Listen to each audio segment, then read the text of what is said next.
Hey Seven Science, welcome to today's class of Divine Public School। पिछली class में हम लोगों ने पढ़ा था केमिकल चेंजेस, एक ऐसा चेंज जिसमें कॉम्पोजिशन और केमिकल प्रॉपर्टी एक सब्सटेंस की चेंज हो जाती है। इसके अंदर नया सब्सटेंस बनता है और बहुत सी बार उसको रिवर्स नहीं किया जा सकता मोस्ट ऑफ केसेस में। तो ये कुछ चीज़ें थी कि chemical changes most of cases में इरिवर्सिबल होते हैं।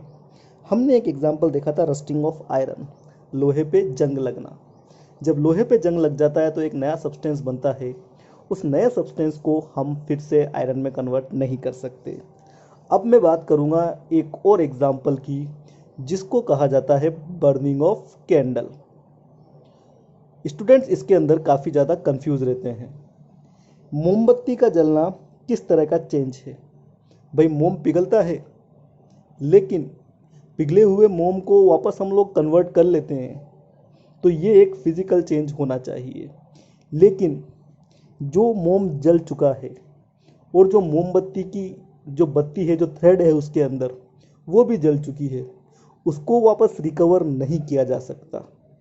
तो यहाँ पर इरिवर्सिबल भी है और रिवर्सिबल भी है। तो हम लोग कह सकते हैं कि जो बर्निंग ऑफ कैंडल है वो है तो केमिकल चेंज, लेकिन इसके अंदर उसी समय फिजिकल चेंज भी चलता रहता है। कैंडल्स वैक्स की बनती है, उसके अंदर बीच में होता है कॉटन थ्रेड। जब कैंडल बर्न होती है तो जो पिघला हुआ वैक्स होता है वो कॉटन थ्रेड से कंबशन के जरिए CO2 और वाटर वेपर प्रोड्यूस करता है। कॉटन थ्रेड एक ब्लैक कलर के सब्सटेंस में धीरे धीरे कन्वर्ट होता जाता है, वो जलता जाता है। इस दौरान हीट और लाइट एनर्जीज मिलती है। वो कैंडल का जो एक्चुअल मटेरियल है उसका कुछ पार्ट हीट और लाइट एनर्जी के अंदर भी कन्वर्ट होता है, जिसको हम फिर से वैक्स के जरिए नहीं गेन कर सकते। सो जो वैक्स बर्न हो चुका है और जो थ्रेड था ओरिजिनल फॉर्म में, उसको रिकवर नहीं किया जा सकता। एक तरह से वो एक नया सब्सटेंस बन चुके हैं।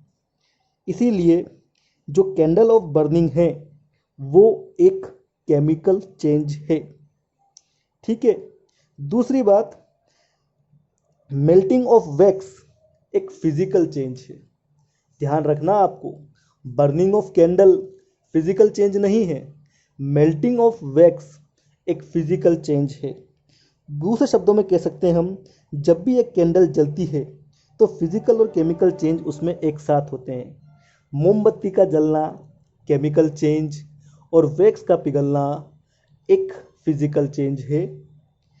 आई होप अब आपके ये डाउट क्लियर हो गया होगा। नाउ अब हम बात करेंगे reaction between vinegar and baking soda. ठीक है, विनेगर और बेकिंग सोडा की रिएक्शन। ठीक है ना, vinegar how reacts with baking soda. Okay, so यहां पे मेरे पास है विनेगर CH3COOH।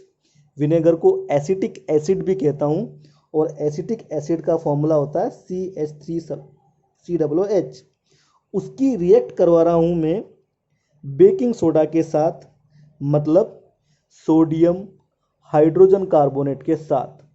ये दोनों आपस में रिएक्ट करते हैं तो हमें कुछ प्रोडक्ट्स मिलते हैं, जैसे CH3COONA sodium acetate plus CO2 plus water.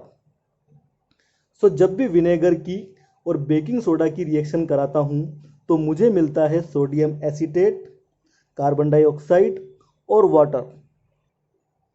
अब जो ये CO2 बना है ये एक नया सब्सटेंस है, क्योंकि ये गैसियस फॉर्म में है और ये दोनों के दोनों सॉलिड फॉर्म में होते हैं। सो ये जो CO2 बनी है, इसको अगर मैं लाइम वाटर में चूने के पानी में पास करूँगा तो चूने का पानी मिल्की हो जाएगा। मिल्की क्यों हो जाएगा? क्योंकि जैसे ही CO2 चूने के पानी से, लाइम वाटर से, मतलब कैल्शियम हाइड्रोक्साइड से रिएक्ट करेगी तो एक सब्सटेंस उसके अंदर भी बनता है जिसको हम कहते हैं कैल्शियम कार्बोनेट। किस तरह से?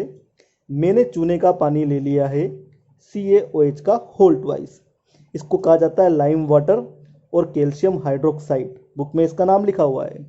उसके अंदर मैंने ये CO2 पास करवा दी है। जब ये आपस में रिएक्ट करते हैं तो बनता है कैल्शियम कार्बोनेट, ठीक है ना, जिससे चूने का पानी मिल्की हो जाता है, साथ में बनता है वाटर। तो ये कुछ एग्जाम्पल थे केमिकल चेंज के। फर्स्ट केस के अंदर एक नया सब्सटेंस बना कार्बन डाइऑक्साइड, वही दूसरे केस में एक नया सब्सटेंस बना कैल्शियम कार्बोनेट। दोनों की दोनों रिएक्शंस इरिवर्सिबल है, मतलब एक बार कैल्शियम कार्बोनेट बन गया तो आप उसको फिर से लाइम वाटर नहीं बना सकते। एक बार CO2 बन गई तो आप उसे फिर से विनेगर या बेकिंग सोडा नहीं बना सकते, ठीक है। दोनों की दोनों रिएक्शंस इरिवर्सिबल है। इसमें जो सब्सटेंस बना है उसको फिर से ओरिजिनल सब्सटेंस में रिट्रीव नहीं कर सकते। तो ये एक केमिकल चेंज है।